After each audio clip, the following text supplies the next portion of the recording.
মানে বিজেপি জিন্দাবাদটো ময়ো নিদিওঁ, মোৰ সমৰ্থকেও নিদিয়ে, আৰু পৃথিৱীৰ কোনো ভাল মানুহে এতিয়া আৰু বিজেপি জিন্দাবাদ নিদিয়ে।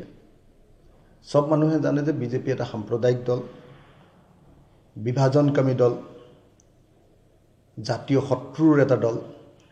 গতিকে মই যেতিয়া বিজেপিক মুৰ্দাবাদ কৰিবৰ কাৰণে যেতিয়া বিজেপি শব্দটো কৈ দিছিলোঁ, তেতিয়া ধৰিব নোৱাৰি অকস্মাতে, কাৰণ তাৰ আগৰখিনি জিন্দাবাদ জিন্দাবাদ চলি আছিলে পাব্লিকৰ মাজত। হঠাতে ময়ো আচলতে ক'ব লাগিছিলে একেলগতে বিজেপি মুৰ্দাবাদ বুলিয়ে কৈ দিব লাগিছিলে, কিন্তু মই ভাবিলোঁ যে আগতে যেনেকৈ ৰাইজৰ দল বুলি কওঁতে জিন্দাবাদ কৈছিলে, তো সেইটো পটককৈ কৈ দিছিলোঁ।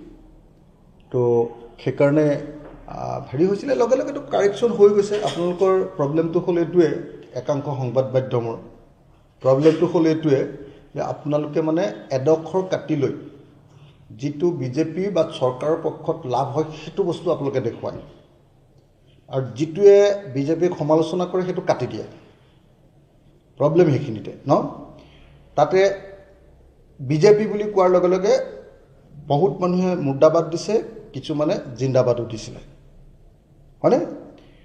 বিজেপি বুলি কৈ দিয়াৰ লগে লগে অকস্মাতে কোৱাৰ কাৰণে সেইটো হৈছিলে, লগে লগে তাৰপিছত আকৌ মুৰ্দাবাদ 100 বাৰমান দি দিয়া হ'ল। সেই পিছৰ 100 বাৰটোতো আপোনালোকে ক'তো এক লাইনত উলিয়ালে। ভুল হোৱা কথাটো আপোনালোকে উলিয়াই লৈ সেইটো সত্য বুলি প্ৰতিষ্ঠা কৰিব খুজিলে। আৰু গোটেই বিজেপিৰ ৰাজনীতিটোৱে এইটো যে ক'ৰবাৰ পৰা কাটি নি মিছাটোক সঁচা কৰি দিয়াটোৱে হ'ল বিজেপিৰ ৰাজনীতি। আৰু একাংশ সংবাদ মাধ্যম এতিয়া বিজেপিৰ ৰাজনীতিৰ মতে দৌৰি ফুৰাৰ কাৰণে এই ঘটনাটো কালি ঘটিবলৈ পালে।